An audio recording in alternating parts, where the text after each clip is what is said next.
Olá, seja bem-vindo a mais uma edição do Mais Europa, onde queremos trazer até si o essencial da atualidade europeia.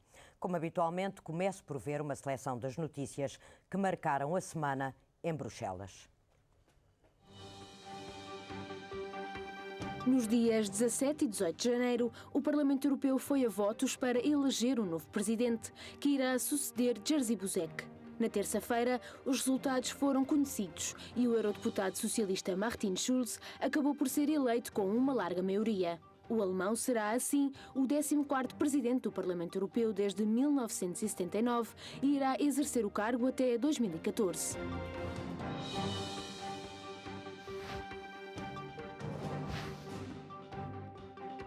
Esta semana, mesmo depois do corte de rating da Standard & Poor's de AAA para AA+, o Fundo de Resgate Europeu surpreendeu com resultados positivos no leilão de dívida, uma vez que registrou uma procura 3 vezes superior à oferta. O Fundo Europeu de Estabilização Financeira leiloou dívida no valor de 1,500 mil milhões de euros e recebeu ofertas no valor de 4,66 mil milhões.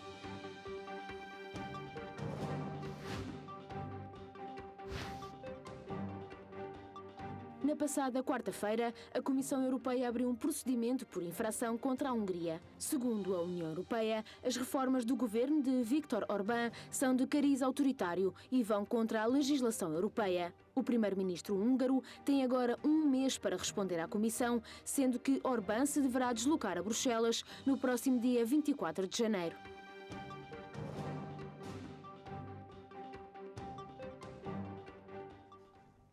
A Comissão anunciou recentemente um novo programa de apoio às indústrias culturais europeias, incluído nos objetivos do próximo orçamento plurianual. O setor representa uma percentagem significativa do PIB europeu, pode crescer. Qual pode ser o interesse deste programa para o nosso país? Estamos em condições de aproveitá-lo? Como é que foi no passado? Para encontrar respostas a estas questões, convidamos para o nosso debate de hoje Vasco Graça Moura, escritor, ensaísta e antigo eurodeputado, e Maria Calado, professora da Universidade Técnica de Lisboa e vice-presidente do Centro Nacional de Cultura. Muito obrigada a ambos por terem aceito o nosso convite. As senhoras, primeiro, pedia-lhe, como é tradicional neste programa, um brevíssimo comentário a uma das notícias que hoje apresentámos do que aconteceu em Bruxelas na semana passada. Muito obrigada. Eu destacaria a segunda notícia, esta avaliação, de certa maneira, negativa, por um lado, mas depois a reação dos mercados positiva, parece muito importante. Acho que a Europa precisa de sinais positivos, precisa também de alguma autoconfiança e eu penso que esta pode ser uma notícia que nos pode entusiasmar, em vez de ficarmos... O leilão do FEF ter corrido bem. Até porque a Europa vai precisar de fortalecer cada vez mais para implementar os programas, nomeadamente aquele programa a que hoje aqui nos referiremos. Exatamente. Muito obrigada, Vasco. Bom, só pegando numa coisa que disse a Maria Calado, salientar que isto também pode ser abalar a imagem da Standard & Poor's e das agências de rating, o que me parece extremamente importante. Mas eu gostava de salientar a eleição de Martin Schulz para Presidente do Parlamento Europeu. É um deputado de quem fui colega durante 10 anos, ele era do Partido Socialista Europeu, eu do Partido Popular Europeu. Mas conhece-o bem? Não o conheço intimamente, mas é uma pessoa respeitada, é um homem, um parlamentar muito vigoroso, muito interveniente, polémico, que enfrenta as coisas com uma grande coragem e que eu penso que tem, no essencial, um bom entendimento com os principais representantes do Partido Popular Europeu. Ou seja, as coisas no Parlamento Europeu, como a Teresa sabe, muitas vezes são buladas, digamos assim, entre as duas forças principais. O Partido Popular e o Partido Socialista. Às vezes os liberais são o árbitro, o fiel da balança, mas, de qualquer maneira... bom entendimento. Eu e o Pöttering tinham um excelente entendimento e penso que vai continuar. E, neste momento, o facto de ser um socialista a presidir ao Parlamento Europeu pode ser extremamente importante no contexto das relações da Europa com a Sra. Merkel. Exato, e como todos os governos são quase todos de centro-direita, há algum equilíbrio que pode ser interessante. Que me parece que pode ser interessante. Muito obrigada a ambos. Vamos então ao nosso debate de hoje, mas antes veja esta pequena reportagem que o ajudará a compreender melhor a nova ideia da Europa Criativa. O Parlamento Europeu já tem em mãos o projeto do novo programa para a cultura no âmbito do próximo quadro financeiro plurianual 2014-2020, designado Europa Criativa. Proposto pela Comissão Europeia, trata-se do maior programa de sempre de apoio à cultura dentro do mapa europeu. O orçamento proposto de 1,8 mil milhões de euros servirá para apoiar milhares de pessoas que trabalham em cinema, televisão, música, artes do espetáculo, entre outros, a operar dentro e além fronteiras, a atingir novos públicos e ainda desenvolver as competências necessárias na era digital. A Europa é líder mundial na exportação de produtos das indústrias criativas e, neste sentido, a cultura é um importante motor de desenvolvimento dos Estados-membros, sendo um dos poucos setores em crescimento e com potencial para gerar emprego e retorno económico. Na verdade, estudos da União Europeia revelam que as indústrias culturais e criativas são responsáveis por cerca de 4,5% do PIB europeu e garantem 8,5 milhões de postos de trabalho. Mas vejamos o que propõe a Comissão Europeia em concreto. Para o cinema e setor audiovisual, estão previstos cerca de 900 milhões de euros, além da distribuição de mais de 1.000 filmes europeus e financiamento a 2.500 cinemas, na tentativa de assegurar que 50% dos filmes exibidos sejam europeus. Para a área das artes visuais e performativas, o apoio será de 500 milhões de euros. Também para a área da literatura está prevista uma verba que incidirá no apoio à tradução de mais de 5.500 livros e outras obras literárias, sendo que o restante dinheiro será afetado por diversos apoios. Além de tudo isto, foi ainda proposto um novo mecanismo de garantia financeira no valor de 210 milhões de euros, que poderá permitir o acesso a empréstimos bancários até ao montante de 1.000 milhões de euros. A Comissão Europeia estima que o Programa Europa Criativa alcance pelo menos 8.000 organizações e 300.000 profissionais da cultura. Cabe agora ao Parlamento Europeu e ao Conselho da União Europeia a discussão e aprovação da proposta.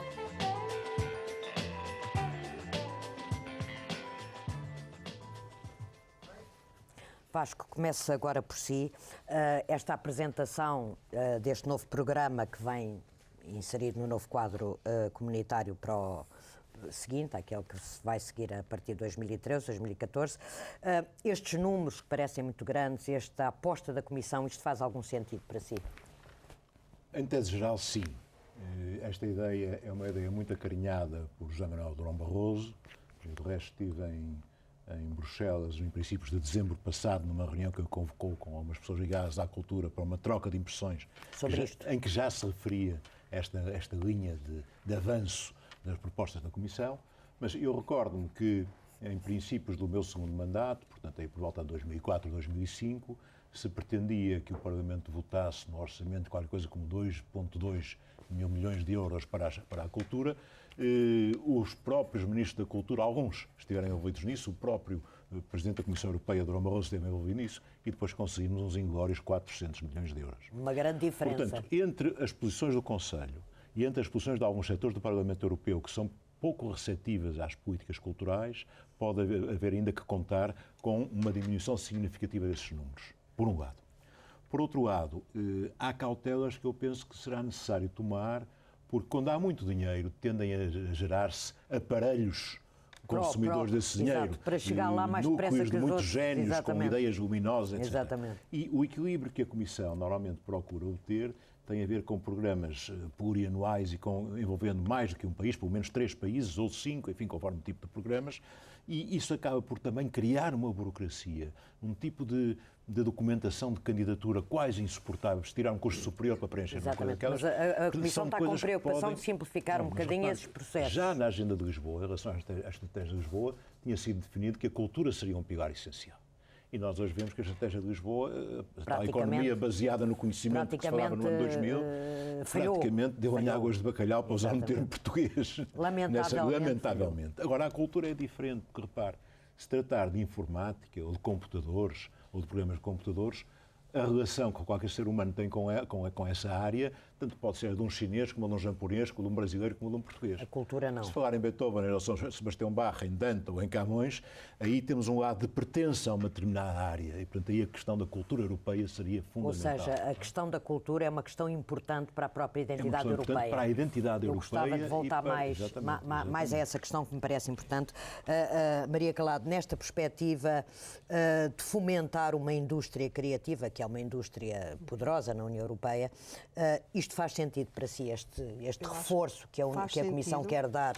faz sentido, mesmo que não seja este montante, que é significativo. Que acaba por ser reduzido um pouco. Exatamente, é substancial. Por cima estamos em tempo de vacas magras. Penso que 37% mais do que os anteriores programas, é bastante significativo.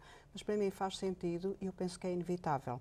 Neste contexto, não só no contexto europeu, mas o contexto europeu na sua inserção mundial, a cultura é essencial, porque a cultura é, de facto, quer uma área central das identidades, da relação entre as comunidades, da afirmação da própria Europa no plano internacional, mas a cultura é exatamente o setor que tem as interfaces com todos os outros setores. Eu penso que é essencial, é inevitável. Eu lembro que já quando foi da crise dos anos 70 e nos anos 80 foi, sim, de facto, a grande revolução. Foi a grande revolução, foi exatamente a nível do modo de produção, dos novos perfis profissionais na cultura. A cultura ganhou aí uma dimensão exatamente nesse contexto. Mas deve considerar-se a cultura e as indústrias culturais também como um trunfo da economia europeia. Deve-se olhar para ele. O facto da Europa ter esta dimensão que é forte, não é? Dentro de algumas fragilidades, é muito importante, e há países, então, onde a nível nacional isso é muito mais importante ainda, o Reino Unido, a Finlândia, exato, a França. São verdadeiras indústrias com uma grande contribuição para a riqueza nacional. Por outro lado, acho que o programa é muito feliz. A Europa Criativa é também o título de um programa, essas coisas valem o que valem, tem o significado, é muito feliz, e eu penso que é uma boa aposta, porque pode gerar emprego, pode gerar a criação de novos produtos europeus na relação exatamente com a memória histórica e a criação contemporânea. Eu acho que nestes momentos nós temos que ultrapassar aquela divisão que havia um pouco entre era o património, era a literatura, era a música, e aqui provavelmente nós vamos conseguir ligar a memória histórica e a criação contemporânea, podendo usar as novas formas de conhecimento, os novos instrumentos. Eu recordo sempre neste contexto e com muita esperança o trabalho muito persistente da Helena Vaz da Silva, que foi nossa Presidente do Centro Nacional de Cultura, e toda a gente se lembra. O Vasco se lembrará também. O esforço que ela fez e já esta visão que ela tinha exatamente neste sentido. Eu penso que faz falta, é inevitável e provavelmente é o caminho que nós teremos que seguir a nível mundial. Já vamos ver como é que um país como o nosso pode tirar partido disso, e se tem sabido tirar, mas eu queria voltar aqui à questão da identidade europeia. Vivemos numa época de grande quase tristeza, se eu posso dizer, em relação à Europa e à crise. Tristeza. Exato, e à crise europeia. Temos imensas perplexidades sobre o futuro da Europa. Esta questão da identidade põe-se nestes momentos de crise, põe-se de uma maneira mais forte? Eu penso que sim, repare. Por mercê das vicissitudes que a situação europeia conheceu e da degradação de muitos circuitos, cada vez se dilui mais a sensação de pertença à Europa. Exatamente. E, portanto, ninguém morre pela Europa. Enquanto um americano pode bater no peito e fala in the nation e está pronto a morrer pela pátria, pela Europa não conheço ninguém que esteja disposto a morrer. Ora, isto tem a ver com a identidade e tem a ver com um conjunto de valores que estão menos assumidos atualmente. Porque se diluíram, porque se banalizaram, porque as tecnologias, a asseguração das comunicações, tudo isso os transmitiu depressa demais. A Europa exportou-se desde muito cedo e, portanto, hoje está confrontada com a globalização também nesse aspecto. Mas a verdade é que mesmo no tratado, que eu ponho as maiores reservas, que é o Tratado de Lisboa, no preâmbulo, peço licença para citar 3 linhas, diz que os chefes de Estado declaram inspirar-se no património cultural, religioso e humanista da Europa, de que emanaram os valores universais, que são os direitos invioláveis e inalienáveis da pessoa humana, bem como a liberdade, a democracia, a igualdade e o Estado de Direito. Mas a sensação que nós temos é que isso está lá só para enfeitar. Pois este preâmbulo valoriza tem ar de ser quase uma letra morta, um conjunto de princípios, uma afirmação de princípios. Mas depois, o que não está bem, embora se fale muito no património, na herança comum, na necessidade de conhecimento recíproco e de partilha da herança comum e de valorização da herança comum, a verdade é que há dimensões dessa herança que estão a evaporar-se pura e simplesmente da consciência europeia. Os clássicos gregos e latinos, por exemplo. Completamente. Toda essa dimensão, a própria matriz judaico-cristã, em muitos aspectos, está a ser aceleradamente ultrapassada. Ora, sem esse tecido que resulta da conjugação dessas duas matrizes, a Europa não tem condições de se identificar. se auto-identificar. E num quadro de globalização... E a questão dos valores humanísticos também, que Exato, é fundamental. mas num quadro de globalização como nós vivemos hoje, e é face a essa globalização que a Europa tem dificuldade em afirmar-se do ponto de vista político e económico, acha que ainda tem uma hipótese de afirmação cultural? Eu penso que ainda tem, embora com muitos problemas. Universal. Repare, metade desta verba de que se fala é destinada a apoios à indústria cinematográfica. Exatamente. Parte na Europa há não sei quantas línguas e não sei, para aí umas 600 distribuidoras de cinema, enquanto na América é importante só 6 ou 7. Exatamente. E a língua é só uma. Para Exatamente, e Hollywood é Hollywood. Isto permite economias de escala extraordinárias e uma exportação para todo o mundo que é completamente diferente daquilo que acontecia na Europa. Neste momento não tenho acompanhado bem o que se passa, portanto, coisas deste género. E depois desequilíbrios, porque é evidente que há países que estão muito interessados no audiovisual. Na Europa, o caso da França, por exemplo, em relação à concorrência com os Estados Unidos. Exatamente. Em relação ao produto audiovisual americano. Mas, é uma obsessão da França. Uma obsessão da França que tem determinado coisas na Unesco, que tem determinado tomada a exposição da União Europeia, etc. Tudo isto, e o caso mesmo da Biblioteca Europeia, que é uma coisa delirante, é uma coisa delirante em que se gastou uma fortuna só para se dizer que havia um Google europeu, que não tem pés nem cabeça. Não tem qualquer sentido. Pés nem cabeça. Bom, tudo isto necessita de algumas correções. Agora, tudo o que se faça em função da cultura, da produção cultural, da coordenação desses vários focos de irradiação e do contacto, porque não podemos falar em integração cultural. Não, porque a integração cultural é um rolo compressor. A Europa é falar em diversa cooperação, em harmonização de políticas, sei lá, nada impede, com certeza, nada impediria que, mesmo no plano escolar, fossem adotados programas de recuperação da herança clássica. É evidente, é evidente. O Homero é tão meu como de um espanhol, como de um finlandês, não é? Exatamente. E como de um grego, evidentemente, não é? Ora, apesar da diversidade, há coisas comuns. Mas a escola devia ser feita também a partir daí. A cultura passa muito também por Maria Calado, estas coisas fazem sentido, estes programas da União Europeia e este enfoque na criatividade e na cultura fazem sentido para um país como o nosso, pequeno, limitado nas suas manifestações e nas suas capacidades culturais. Não estou a dizer que não sejamos um país cheio de património e de história, mas com alguma dificuldade em afirmar-se. Muita dificuldade. E penso que a vantagem destes programas é exatamente a dimensão de parceria. Portanto, o pôr-nos em contacto com outras, porque tudo isto tem que ser feito em parceria, quer do ponto de vista pública-privada, quer do ponto de vista da representatividade da sociedade civil. Penso que mesmo ao nível dos outros programas europeus e da experimentação que eles conseguiram, desde os primeiros programas, Caleidoscópio, Rafael, Ariane, depois passando pela cultura, média, etc., todos esses programas para Portugal tiveram uma vantagem enorme, que foi abrir o mundo, pôr-nos em contacto, dar outra dimensão. Agora, há uma coisa que é verdade, para ter acesso aos benefícios que estes programas permitem, é preciso sair do nosso pequeno mundo. É preciso estar muitas vezes na Europa. Eu lembro que há agora uma sessão de esclarecimento, penso que no dia 30, no final deste mês, é preciso ir lá, é preciso estar inscrita. E saber quais são as oportunidades para as aproveitar. Eu devo dizer que, tirando os grandes programas, ou os capitais da cultura, ou os prémios Europa, em que por uma razão ou outra nós estivemos, as nossas lideranças de projeto nos últimos programas foram diminuindo. Quer dizer, nós começámos com algumas lideranças, fomos avançando. O que é que se quer e nos dizer últimos somos participantes e fomos diminuindo, porque há também uma grande complexidade de gestão. Eu acho que a ideia... E não temos muita profissionalização. Isto tem aqui uma dimensão de gestão, de organização. Mas isso é porque não temos massa crítica, é porque não temos orientação, é porquê?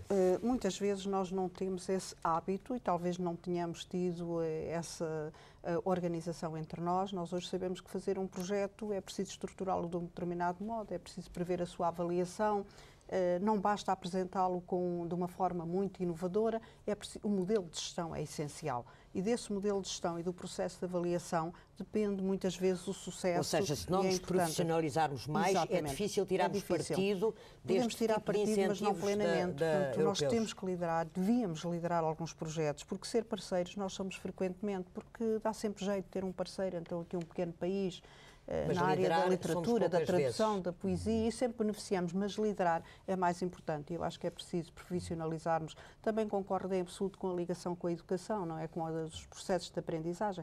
Eu tenho esperança que agora este apoio à tradução, que não é tão substancial como o apoio ao cinema, ao audiovisual, aos conteúdos multimédia, que é muito importante.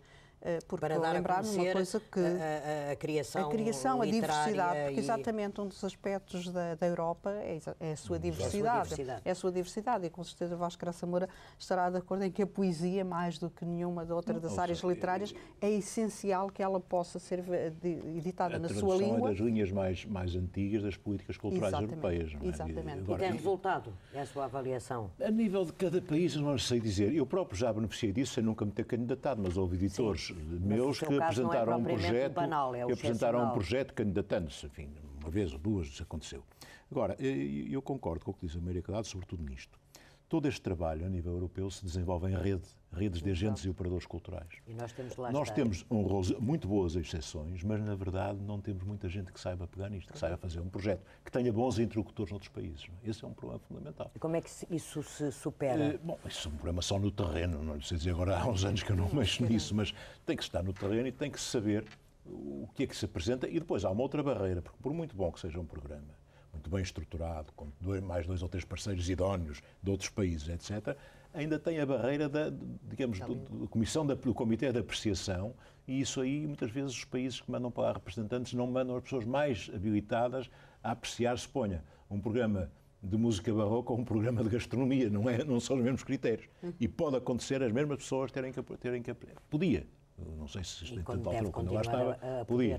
E, portanto, aí também há um fator aleatório, ou quase, que muitas vezes prejudica. Eu presenciei casos de rejeição de apoio europeu a coisas extraordinárias, porque não tinham porque os júris, as comissões de apreciação... Não tinham... E isso também levanta a questão de um país mais pequeno e com menos recursos ter mais dificuldade de fazer lobby em Bruxelas. Não esteja amparado com parceiros estrangeiros de outros países que tenham mais força. Pode se sentir entalado numa coisa dessas e, portanto, não prosseguir. Não sei, eu penso, enfim, posso estar a ser injusto, porque já cessei funções há 3 anos, mas eu penso que essa maneira de valorar os projetos no plano da própria Comissão devia ser reexaminada. E olhada com atenção... Mais flexível e, sobretudo, tomar em atenção os particularismos de cada país, não é? Porque pode ser muito importante para um país um projeto ligado, suponho, à música de câmara, claro. E para outro país um projeto completamente diferente, ligado às artes plásticas, ao teatro, à dança, e haver a capacidade de modulação dessa situação seria muito importante. A Maria Calado, uma última meio minuto. Nós, nesta situação de crise em que o país se encontra, em que todo o dia falamos que não temos recursos, acha que mesmo assim temos capacidade de aproveitar alguma coisa daquilo que vem aí em termos deste programa? Eu acho que temos que ter, e provavelmente há que haver uma interação entre diversos agentes e interlocutores, porque isto penso que serão muito... as organizações não governamentais que se irão candidatar, poderá haver parcerias de diversos tipos, e eu acho que o próprio pode haver, não digo uma agência ou uma estrutura qualquer do próprio governo ou de uma organização que possa apoiar na candidatura, possa ajudar. Eu penso que havia, mas não eram muito eficazes, de facto. Era mais divulgação do que propriamente de ajuda, de estratégia, porque depois também há essa dimensão que referiu, não é? Que há não só esse olhar diferente de país para país e de membro do painel que pode ter um olhar diferente, mas também nós sabemos que há lobbies, não é? Esse nível em que os países mais fortes há duas posições em confronto que é importante. Há uma posição, do lado da Comissão, porque dá menos trabalho, que tende a privilegiar as grandes organizações, grandes redes de operadores de grandes culturais. Dá muito menos trabalho.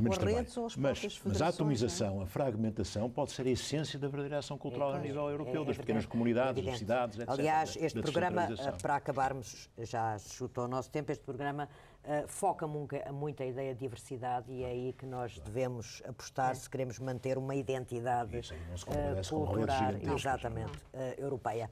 Muito obrigada a ambos por terem aceito o nosso convite. Quase na reta final do programa de hoje, tempo ainda para recordá-lo de que pode sempre continuar connosco através do nosso blog em maiseuropa.wordpress.com. Lá poderá encontrar semanalmente os destaques da agenda europeia, colocar-nos as suas dúvidas e deixar os seus comentários. Veja agora a rubrica Um Eurodeputado Responde, onde Elisa Ferreira fala de uma questão sobre o novo pacote de governação económica da União Europeia.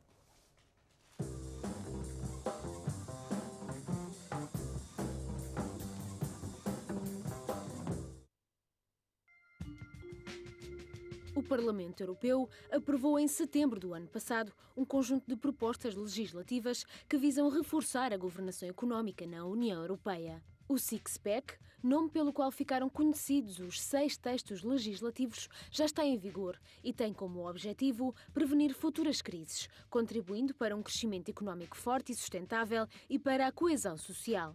As alterações passam pelo reforço do Pacto de Estabilidade e Crescimento, no qual os déficits passam a ter um limite de 3% e as dívidas de 60%, uma maior supervisão orçamental, introdução de sanções automáticas para os Estados-membros transgressores, bem como uma Comissão Europeia com um papel mais ativo e um semestre europeu mais exigente. O 6º texto legislativo foi redigido pela eurodeputada socialista Elisa Ferreira, membro da Comissão dos Assuntos Económicos e Monetários. É ela que esta semana esclarece a seguinte questão: em que consiste a iniciativa legislativa da qual foi relatora e em que medida ajuda a melhorar a crise enfrentada na Europa?